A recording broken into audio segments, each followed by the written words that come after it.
পেঁয়াজ শাক দিয়ে গরম ধোয়া ওঠা শামুকের বাটি চচ্চড়ি একদম রেডি। আর এই গরম ভাতের সঙ্গে এটা আঙুল চেটে পুটে খাওয়া যাবে। নমস্কার বন্ধুরা, ক্রিয়েটিভ ফ্যামিলিতে আপনাদের সবাইকে স্বাগত জানিয়ে চলে এসেছি আরও একটি নতুন রেসিপি নিয়ে। আজ আমি বানাবো শীতের পেঁয়াজ শাক দিয়ে শামুকের বাটি চচ্চড়ি, যা গরম ভাতে খেতে দারুণ লাগবে। তো চলুন বানানো শুরু করি। ভিডিওটি আপনারা প্রথম থেকে শেষ পর্যন্ত দেখতে থাকুন। প্রথমে আমি গ্যাস জ্বালিয়ে কড়াই বসিয়ে দিচ্ছি গরম হওয়ার জন্য। এবার দিচ্ছি সরষের তেল। শামুকটা ভাজবো তাই পরিমাণ মতো সরষের তেল দিচ্ছি। দিচ্ছি একটা শুকনো লঙ্কা, অল্প একটু হিং।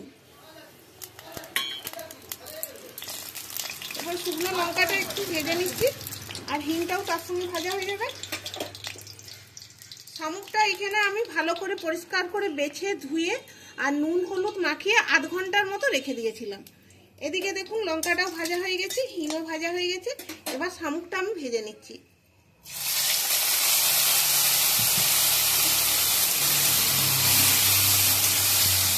এভাবে নেড়ে চেড়ে আর গ্যাসের আঁচটা মিডিয়ামে রেখে শামুকটা ভালো করে ভেজে নিতে হবে। শামুকটা ভাজা হয়ে গেছে। এবার আমি দিচ্ছি এখানে কয়েকটা রসুন নিয়েছি, এই রসুনগুলো দিয়ে দিচ্ছি। নিয়েছি পেঁয়াজ, এমনি ঘোড়া পেঁয়াজ আর পেঁয়াজ শাকের যে পেঁয়াজগুলো ছিল সেগুলো দুটো মিশিয়ে কেটে নিয়েছি, এগুলোও দিয়ে দিচ্ছি। এগুলো দিয়ে বেশ কয়েকবার এইভাবে নেড়ে নেব, একটু হালকা করে ভেজে নিচ্ছি। হালকা করে ভেজে নিয়েছি। এবার আমি গ্যাসটা অফ করে দিচ্ছি। বন্ধুরা, আজকের এই রেসিপিটি ভালো লাগলে কমেন্টে আমাকে জানাবেন আর একটা লাইক দিয়ে চ্যানেলটিকে সাবস্ক্রাইব করে রাখবেন আপনাদের সুবিধার জন্য, যাতে আমার রেসিপি সহজে আপনাদের কাছে পৌঁছে যায়। এবার এইখানে আমি একটা বাটি নিয়েছি, যেহেতু আমি শামুকটা বাটি চচ্চড়ি করব বলেছি। আর এখানে পেঁয়াজ শাকগুলো এর বাটির মধ্যে দিয়ে দিচ্ছি।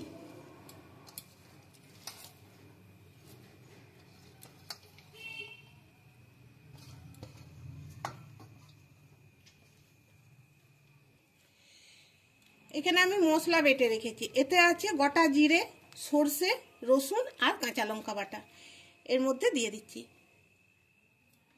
কাঁচা লঙ্কাটা ঝালটা আপনারা আপনাদের পছন্দ মতো করে নেবেন। আমি এখানে দুটো কাঁচা লঙ্কা দিয়েছি। এবার দিচ্ছি পরিমাণ মতো হলুদের গুঁড়ো, দিচ্ছি অল্প একটু নুন, কারণ শামুকটাতে আমি নুন দিয়েছি। দিচ্ছি টমেটো কুচানো, অর্ধেকটা টমেটো আমি কুচি নিয়েছি। অল্প একটু জল দিচ্ছি। এবার এটাকে আমি হাত দিয়েই মেখে নিচ্ছি। চামচ দিয়েও মাখা যাবে, তবে হাত দিয়ে মাখলে এটা ভালো করে মাখা যাবে। আর তাছাড়া হাতের স্বাদ তো একটা অন্যরকম আছেই। যেভাবে আমি বানাচ্ছি এইভাবে একবার আপনারা বানিয়ে খেয়ে দেখবেন, গরম ভাতের সঙ্গে খেতে দারুণ লাগে। ছোটবেলা থেকে আমরা শামুক খেয়ে আসছি আর শামুক খাওয়াটাও ভালো। এভাবে দেখুন মেখে নিয়েছি। এবার আমি এখানে যে শামুক, পেঁয়াজ, রসুন যেটা ভেজে রেখেছি এই বাটির মধ্যে দিয়ে দিচ্ছি।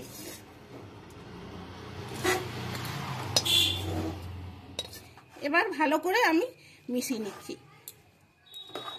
শামুকটা গরম আছে তো তাই হাত দেওয়া যাবে না, এভাবে খুন্তি দিয়ে মিশিয়ে নিচ্ছি। বন্ধুরা, শামুক খাওয়া চোখের পক্ষে খুব ভালো, জানেন তো? আমরা হয়তো অনেকেই জানি শামুকটা খুব উপকারী। পেঁয়াজ শাক থেকে জল বের হবে, সেই জন্য আমি খুব কম করে জল দিয়েছি। আর এই দেখুন বাটির তলে একদমই জল নেই।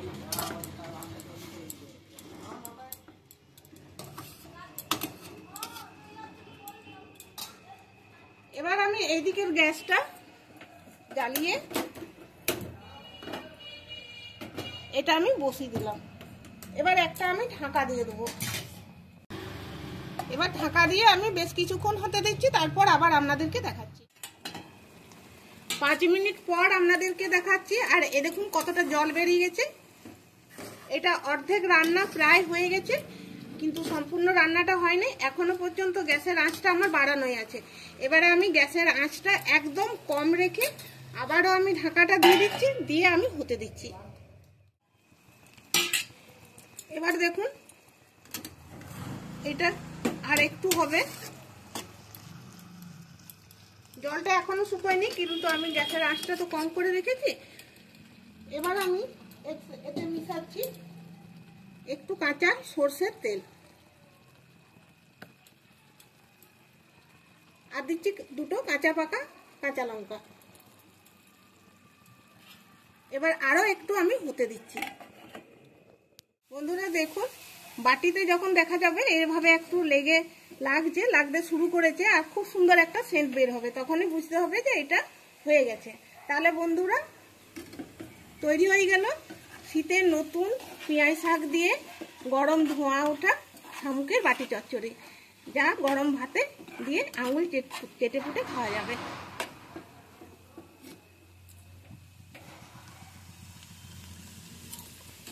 এই দেখুন বন্ধুরা, যখন দেখা যাবে এই যে শামুক বাটিটা এইরকম ধারে ধারে লাগছে, এভাবে লাল লাল হয়ে আসছে, তখনই বুঝতে হবে যে এটা হয়ে গেছে আর সুন্দর একটা সেন্ট বেরোবে। গ্যাসের আঁচটা দরকার পড়লে একবার করে বাড়িয়ে নিতে হবে এই শামুকটা এইভাবে খোঁড়ানোর জন্য। তাহলে বন্ধুরা নতুন পেঁয়াজ শাক দিয়ে গরম ধোঁয়া ওঠা শামুকের বাটি চচ্চড়ি একদম রেডি, আর এই গরম ভাতের সঙ্গে এটা আঙুল চেটে পুটে খাওয়া যাবে। গ্যাসটা এখন একদমই অফ করে দিচ্ছি, কারণ এটা একদম রেডি হয়ে গেছে। এভাবে আপনারা একবার বানিয়ে খেয়ে দেখবেন, দারুণ লাগবে এর টেস্ট। তাহলে বন্ধুরা ভিডিওটি এইখানেই শেষ করতে হবে। পরের ভিডিওতে আপনাদের সঙ্গে দেখা হবে, নতুন কোনো রেসিপি নিয়ে আমরা হাজির হব। সবাই ভালো থাকুন, সুস্থ থাকুন, ধন্যবাদ।